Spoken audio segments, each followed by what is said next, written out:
Okay, hello guys, Bian146 here, and welcome to today's video.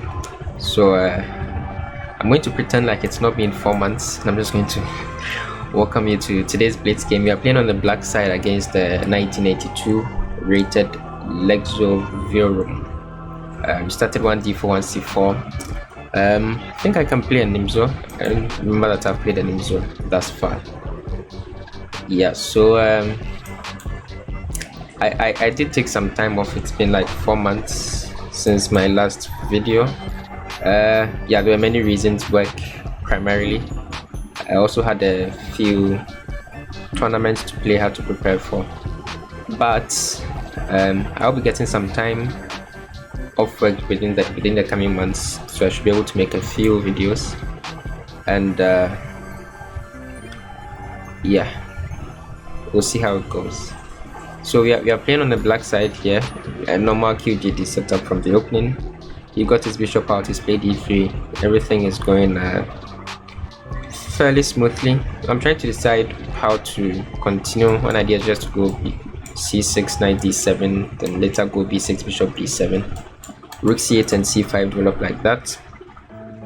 There are also these ideas where you take on c4, right? But then you always want to get tempo on the bishop. I'll start with c6. I don't think there's a need to overthink this at this point. Queen c2. Yeah, so he's trying to delay the move bishop d3. Whenever he plays it, I might just take and go b5 and put the bishop on b7 with tempo. So basically, both white and black try and play as many waiting moves as possible to try and force the other guy's hand. So I'll start with knight bd7, and he continues with the waiting moves, plays rook d1. At some point I will have to take. Now the rook is kind of annoying me a little bit with this iron of my queen, so I don't really want to play queen c7, do I? No. I'll put in h6, and then I'll play queen a5.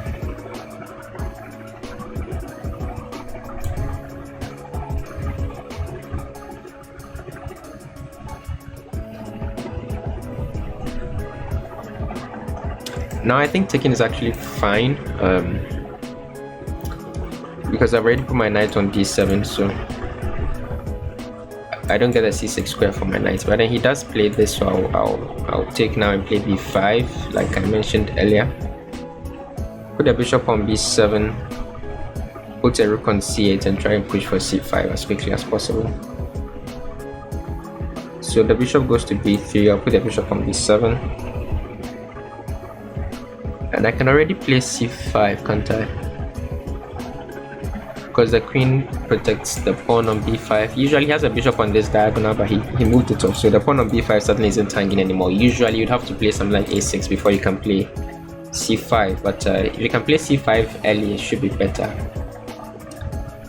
c5 is a key idea in these structures. There's a famous Vichy Anand game versus, I think, Levon, where Vichy played an absolute brilliancy, and it was based around playing this early c5, sacrificing this pawn on b5. So he goes a3. Seems a bit like he's asking for trouble. I mean, I can already take on f3 before I take here on d4, but I'll prepare it a little bit. I'll bring my rooks into the center. And it's always going to be hanging over his head, this move. My bishop is beautiful, so I'm not exactly in a rush to exchange it. And if he plays anything like knight d4, then taking on knight e5, taking on d4 seems to gain in strength. Okay, so he decided to protect against that idea. So now, how do I play this? I guess I can go for c4 and try and play a 3-on-2 on the queen side with the pawns, but that seems a bit premature. Maybe just a6. Another thing is he's hitting my b5 pawn now, so maybe just a6, keep all the tension in the position.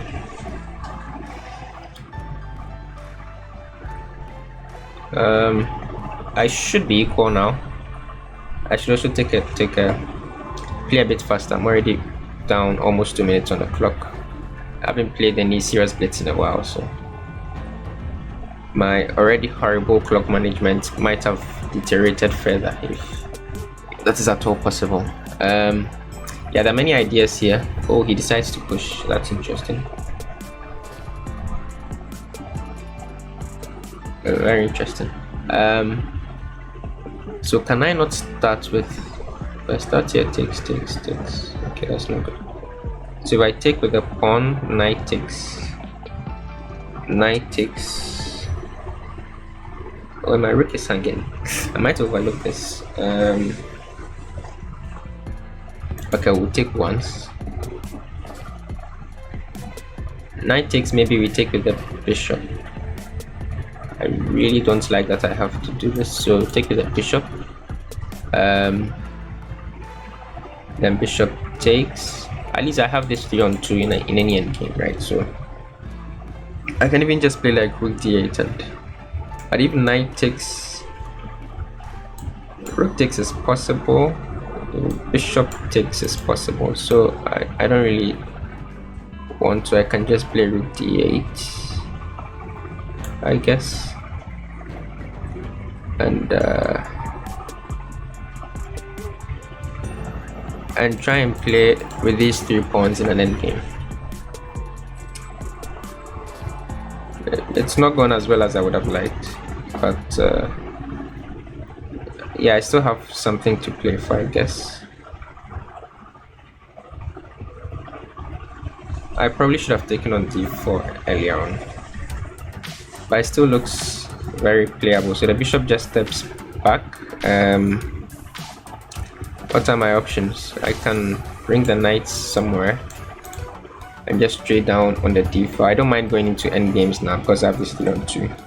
I also wouldn't mind taking eliminating his bishop here, but I don't have a way of forcing that. I should probably also focus more on playing quickly. I could also try and play like b4, take advantage of where he's put his bishop. There are so many ideas.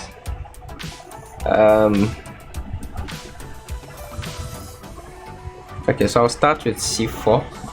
The idea being to put my knight here, and yeah, something like this would be very, very nice. Would be an instant advantage. So that puts a question to him. So yeah, that gives him 2 a square. He proceeds to take over that square with his knight. So if I play here, knight f4 is actually quite annoying. I can't really stop his knight from entering f4 either. So what to do?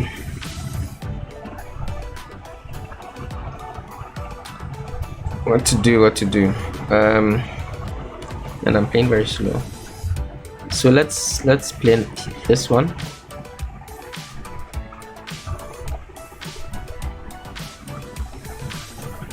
Yeah, let's just eliminate the bishop if we can,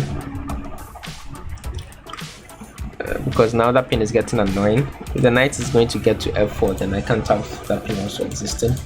So once that pin is there, I'm not as afraid of knight f4 as I was, so I can put my bishop here on f6. Yeah, and then knight c5 to d3 is once again a huge threat. So I'm liking my position a bit more and more. Ideas of playing c3 exist, not yet though, but at some point. Yeah, so knight c5 here. Oh, does he have? No, my bishop guards c7. Okay. And knight g3 is the threat. With bishop here, that's not really something you want to play. I might be able to push c3. So oh, that line is actually interesting, like bishop b1 c3 b4. What's going on there? I have no idea. Anyways, I also have 0 time, so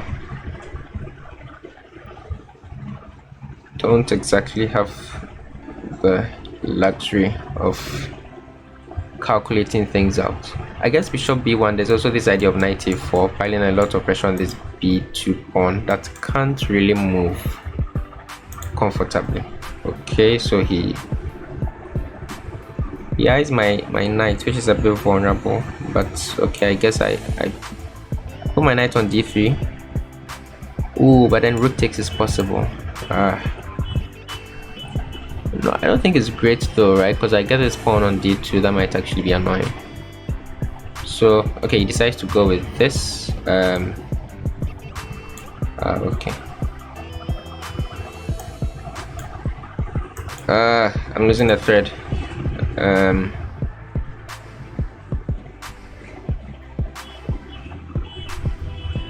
have to try and complicate things. Gotta try and complicate things. Oh, he has 97. Yeah, I'm lost. I'm lost. Man, that was so bad. That was so bad.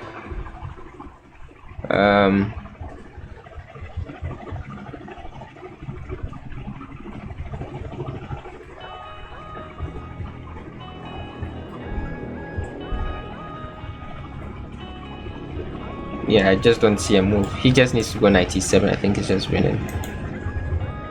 If he doesn't, maybe I can take on a3 and protect the a7 square.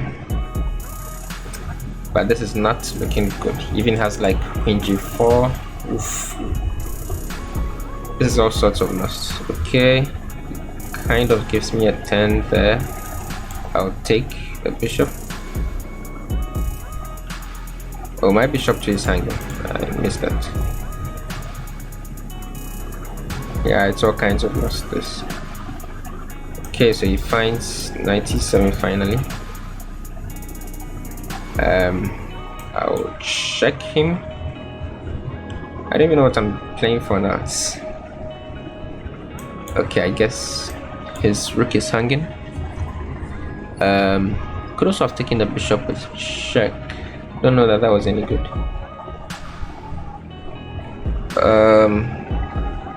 What to do?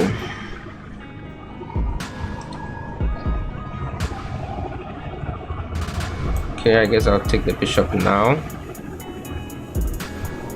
and play like this, freeing the square, hitting the knights. Goes there, we push,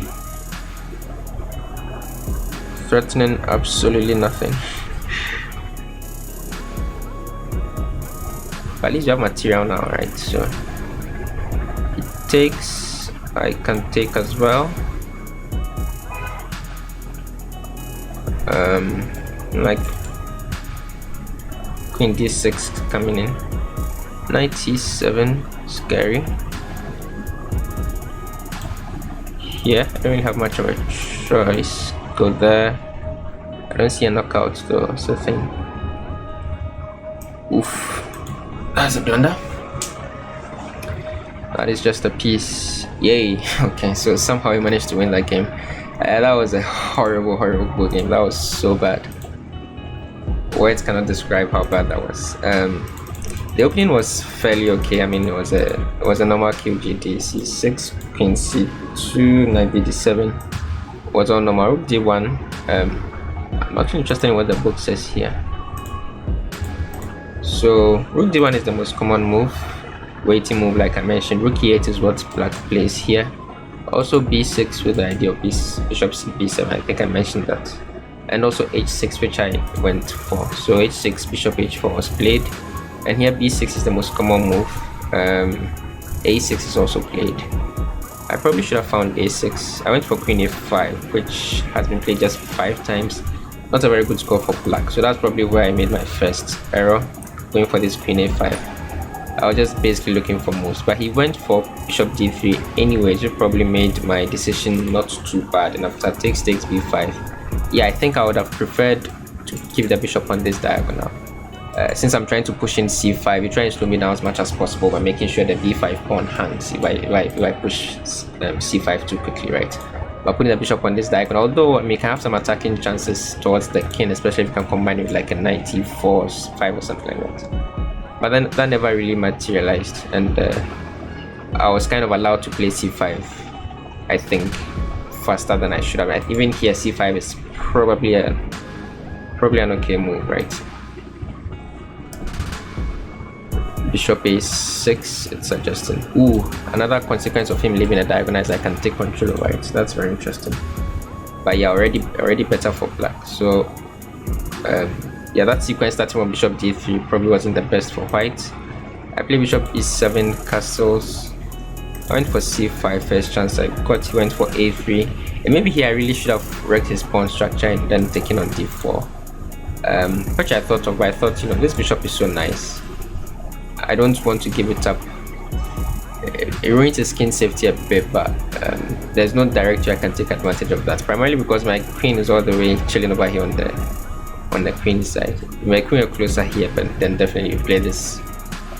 It plays as soon as he showed up on the board, but here I thought I could take my time a bit. He played queen e2 and held it, also attacking my b5 pawn. Here maybe I should have done something more forceful like b4, because a6 seems a bit slow.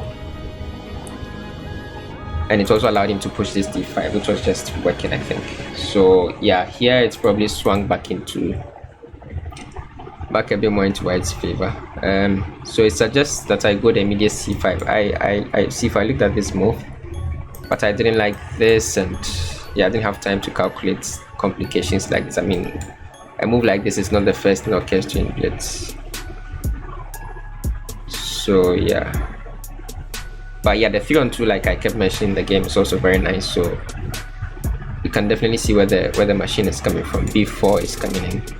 Oh, bishop a3 is coming in. Aha, so that's the point. So after takes, he has to save the bishop, and then you have bishop a3, and the pawn can't take because the knight is hanging. That's that is the point. So d5. So I took knight took. Bishop took and played rook d8. Yeah, so here I didn't like. Of course, you want to take with the bishop, right? But I didn't like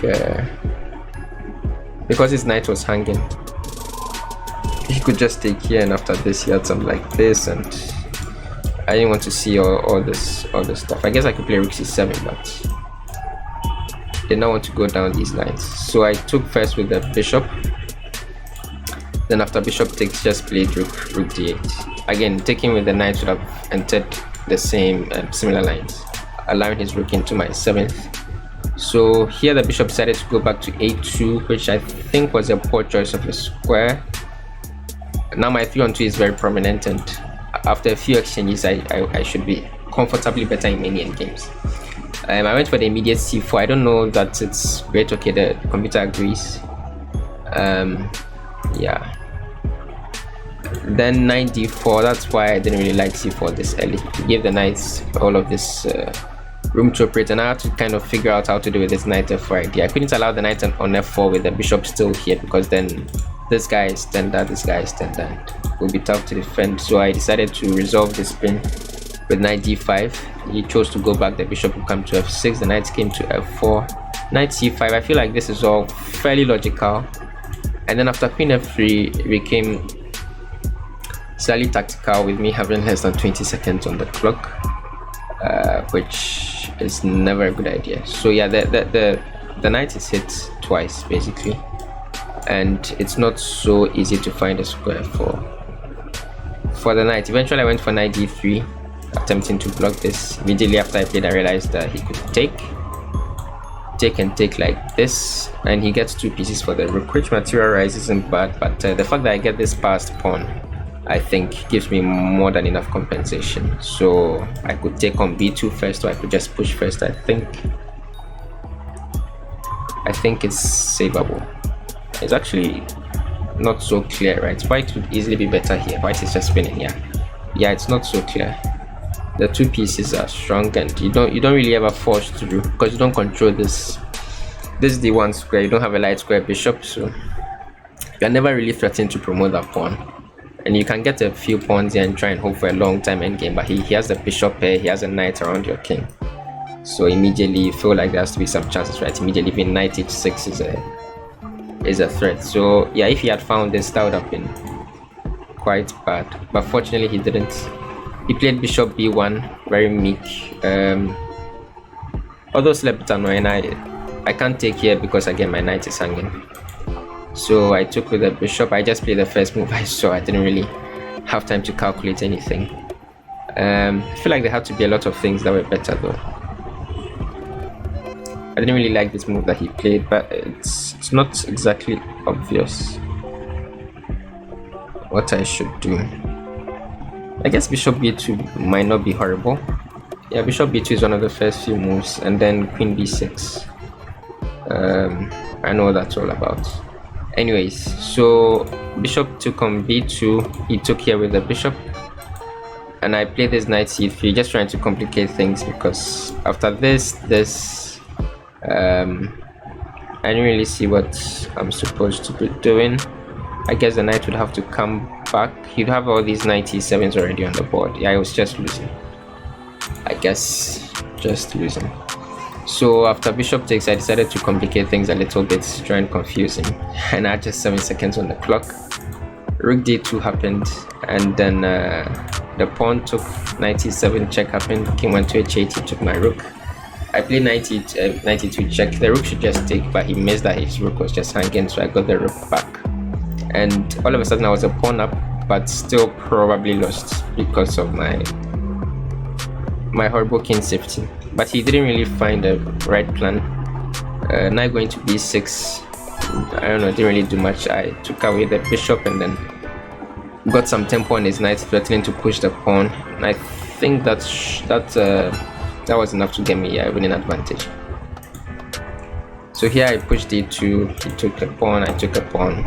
Went bishop d2 and knight d2, but yeah, just 2 pieces will not be enough to mate my king here. So knight g6, checking h7, and he missed that. The knight was on crease, lost it, and that was GG. So that was a horrible game. Very bad time control, very bad everything else. You should not learn from this game at all. But it was a W, and we'll take all the W's we can get. Thank you very much for tuning in. Yeah, I do hope to be able to get back to a regular schedule of making videos now. I have a few ideas. We still have a middle game series that we're to finish, and I played at least one classical tournament during the break, so there are many games ripe for analysis that we have. So yeah, you can expect a few of those videos in the coming month or so. But thank you very much for tuning in. Leave a comment, drop a like, subscribe. Happy chessing. Catch you later.